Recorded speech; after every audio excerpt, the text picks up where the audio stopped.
to this exercise where you'll learn how to manage a full-blown project that has tens of text layers. This is the PSD you're going to be working on, and it's a design for one of my Android apps.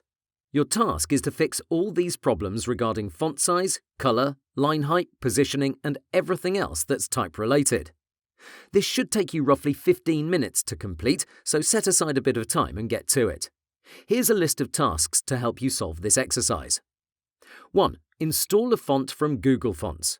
I've used Railway in this case, and your project will give you errors if you don't have it installed. 2. Adjust the font color so it matches its backgrounds.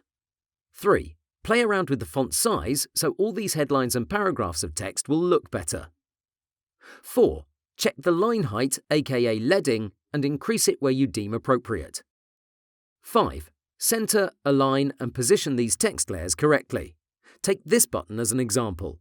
You don't want this text layer to be touching this top edge of the button, right? So that's what this task is all about.